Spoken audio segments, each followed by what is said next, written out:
Dream Warriors podcast members, families, cats, aliens, welcome. I'm happy to have you for day 4 of Thanksflicking, the Dream Warriors annual event where we do one Thanksgiving movie a day leading into Thanksgiving, but not on the day of Thanksgiving. And today is a day of double releases. I have a whole explanation for that. So we're going to get day 4 and day 5 on day 5 on the same day. Okay, let's hit that music. Let's rock and roll. Yeah, look, thank you for coming back. Thanksflicking's been kind of not surging. It's not the 31 Days of Dread traffic, but yeah, I'm getting more traction off of this than I was anticipating. Now, the major issue, though, is that we don't have many Thanksgiving movies. We just don't. So that's what led me to do 5 days, 5 episodes, so to speak, or 5 movies, and kind of bite the bullet, hoping I can do enough for next year. And I already pretty much have a House of Yes next year, Planes, Trains, of Automobiles next year, Pilgrim starring Anthony Hopkins will be next year. So we're already rocking and rolling. We got maybe 3 or 4 years of content ready for Thanksflicking because we're committed. Now, for something like the 31 Days of Dread, yeah, you have it correct. We will never ever run out of horror movies for the 31 Days of Dread. But here we are. Hey, I'm Peter A. DeLuca, AKAPAD, from AKAPAD.com, and I thank you all for joining me. Now, if you're new here, Dream Warriors is a dedicated long-form discussion podcast where we even criticize criticism. We get into the nitty-gritty, into the narrow, into the wide, and into the focused on exactly what is happening with these things that we love. What is happening with pop culture? What has transformed as the years has passed on? You know, what has gotten good? What has gotten better? What resonates? What does not? Even today, what's good and what's not? Because what do we have coming up? We got Creed 2 coming up. We will be on top of Creed 2. We will be on top of Aquaman. We will be on top of Bumblebee, the Transformer spinoff. Because everyone knows I'm a Michael Bay Transformer guy. I'm a fan. I actually really enjoy all 5 of those movies. And so look, we're a podcast, we're bootstrap, we're grinding, we do a lot of content, we have a lot of contributors, a lot of effort goes into every single episode, and for you, the viewer, the audience member, every little bit helps. You can go to akapad.com, there's a PayPal donation button, you can give whatever you want. If you're listening on SoundCloud, there's a there is a subscription. You can subscribe via SoundCloud, but there is a donation to Patreon that you can donate every single month. You can kind of set a amount as low as $5, and you can give $5 monthly to Dream Warriors podcast. Now, this does all kinds of things, such as, me being able to just order up a bunch of food when contributors are here, to incentivize them to sometimes go through rain, go through snow, go through hell to get here, because even though the Dream Warrior Studios is in Center City, Philadelphia, accessibility with some of the contributors is tough. Now, there's equipment, there's also travel for me. I would like to broaden the wings of Dream Warriors podcast coming in the coming year, in 2020. So regardless of all of that, you guys can interact on social media, AKAPAD on Twitter, Snapchat, AKAPAD13 on Instagram and Facebook, AKAPAD69 on Xbox Live. If you do want to play some Halo, let's go. You can join my fire team. But look, that's enough promotion. Look, if you like cats, it's Diamond Dallas Cat on the IG. But we're talking Pieces of April.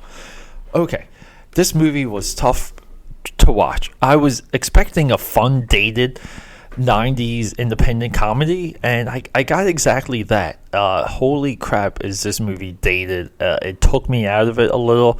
Usually it pulls me in, but I stuck it through and I watched the movie, and it was apparent what the movie was very early. At that point, I didn't view it as nuanced. It was a little bit more of an annoyance, but this movie is packed. There's a ton of people in this movie. Oliver Platt is in this movie. Katie Holmes is in this movie. Derek Luke is in this movie. Sean Hayes is in this movie. Allison Pill is in this movie. It goes on and on. This movie has a ton of talent. Now, with that being said, I stuck it out and did enjoy the movie by the end. What made this a rough start? Well, if you're familiar with What's Eating Gilbert Grape, that's right, Peter Hedges. He's the guy that wrote that book that the movie's based on. This is your writer-director, and this guy has a somewhat like decorated background in all kinds of media. Oh, here we go. We got some tumbling. we got people dropping things. If you hear anything, we got a construction crew behind the Dream Warriors wall now doing some work, and that's how behind I am with recording, because this was supposed to be recorded last night, but yours truly, AKAPAD, was I kind of hit a wall, and I had to slow down going into the Thanksgiving break. But yeah, so quick plot for this movie. Katie Holmes is estranged from her direct family, so she's hosting Thanksgiving dinner. Really doesn't have a clue how to do it. Okay, now her family itself has its quirks, and you find out that the mother is dying. The mother is losing, slowly losing her mind. This might be the last Thanksgiving. Now that's emotional power there. This movie makes an effort to, do the spectrum of the human emotion on a low budget. Now, the budget for this movie is $300,000. The box office was roughly $3 million, so it did make some money. I think it made money off of the excitement of it being another independent movie when this movie came out, and I believe it came out in it's 2003. So it really is. I thought this movie was out of the 90s. I'm so sorry. It goes to show you. It goes to show you that maybe that's what took me out of the movie right there. Like, we just found it. I thought this movie was 97, 98, but it was 2003. So to understand where this movie's going, we have to understand a little bit about Peter Hedges and the stories that he likes to tell. He's What's Eating Gilbert Grape, about a boy, Dan, in real life, from 2007, starring Steve Carell. Huge underrated movie. About a Boy too, with Hugh Grant. Huge underrated. Go watch both of those movies. And The Odd Life of Timothy Green, which I'm not familiar with. He's also a novelist. He's a playwright. What's Eating Gilbert Grape? An Ocean in Iowa, The Heights. The Heights may have been adapted. I'm not 100% sure. That's his 2010 book. But this guy is a prolific writer.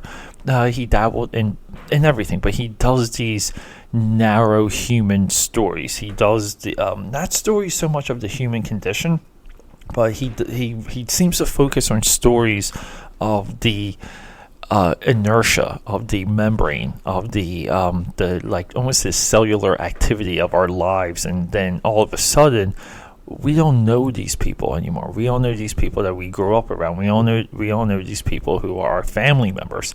We're estranged, and I feel like even with About a Boy and What's Eating Gilbert Grape, these movies reach for this. Dan in real life too. He's dealing with an existential crisis.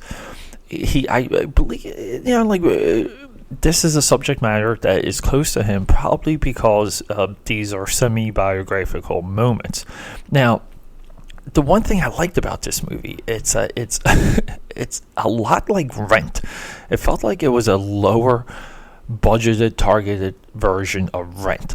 And this movie is shot guerrilla style. The camera movement in the beginning, I thought was very amateurish. He needed someone looking at the dailies with him, because the camera movement in the beginning completely takes you out of the movie. Some of the characters are not heightened enough, meaning you don't know if you're rooting for them or you're rooting against them. And a lot of times in these human dramas, we still need a clear villain. We need opposition, and this is part the big chill, part coming of age, part of us coming to terms with life moving on. Now, The Big Chill does it perfectly. This movie it kind of does it, because this movie needed a celebration set piece, and we don't get Thanksgiving dinner until we're in the final couple minutes. Like it's an ending montage, and the family's together. They take a family photo and roll credits.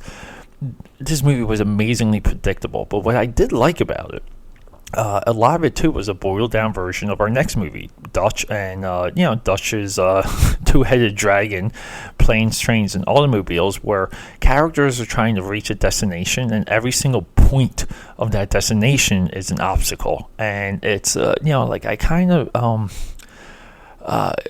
referred to it to, like, there's a lot of these what's that Nicolas Cage movie, Bringing Out the Blood, where he's the ambulance driver. It's a lot like those types of movies where like Hangover or Bachelor Party, where it's just every single turn these characters are dealing with an obstacle. It's a hell of a format. It's a great format. It's no different than the Quest format, where every single act we're doing one or two things to complete the quest. So this movie does these things. I think the actors are great in it.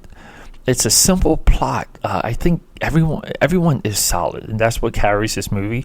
What doesn't hit home is it doesn't have an emotional impact. It doesn't have the love and the celebration that Home for the Holidays has. And this is where Jodie Foster dominates. Jodie Foster was able to hit these notes, mostly because, again, maybe it's semi-biographical. Maybe Jodie Foster was a part of similar Thanksgivings than we saw in Home for the Holidays. I don't really know. I didn't really drill that deep into Home for the Holidays. Some of these movies I will do outside research on. I might maybe do a follow-up, like Thanksflicking collection episode, similar to the upcoming follow-up of the 31 Days of Dread. But yeah, so can I recommend this movie? I cannot, because I feel like it's dated. It doesn't carry over, and it doesn't hit. It's not a definition of Thanksgiving. It's actually these characters should have been doing this before Thanksgiving. It's great that they use Thanksgiving as a catalyst, but you can easily see that there's hard feelings, and there's no moment where characters come clean with their feelings. We needed that in this movie. So at the end of the day, Pieces of April, you can just leave it. It was an independent movie that, again, I heard about for a while. It's been on my mental list for a long time. If you're going to watch something, just watch What's Eating Gilbert Grape. Watch Dane in real life. There's other movies from this guy to watch except for this one. But hey, Dream Warriors Podcast, peace out. This is a shorter episode, but then again, we don't have a lot to talk about. Oh, yeah, I didn't get into why we're recording. Okay, real quick, before we peace out. A very close friend of mine, she did a marathon on Sunday, and I wasn't anticipating that really sucking up my entire day, and what that did was that backed up me watching Survivor Series 2018 WWE channel. So Sunday and Monday this past week, right now I'm talking to you from Wednesday, I'm talking to you from Thanksgiving Eve. I really lost almost 2 whole days. One Sunday was no sleep, tons of drinking, tons of everything. I thought I was going to be able to power through, and then even Monday I had late meetings, Tuesday early meetings. But through all of this, I tried to maintain the ship, and I was not able to. That is my fault, and that is my failure to you, to the audience. But look, thank you for sticking with me. Maybe I'll get into a little bit more detail about that next episode, next recording, next day, because we're wrapping up with one of my all-time favorite movies. Yeah, Ethan Embry, Dutch. Let's rock and roll. Dream Warriors Podcast. Thanksflicking, Day 4. We're out. Thank you so much. I love you.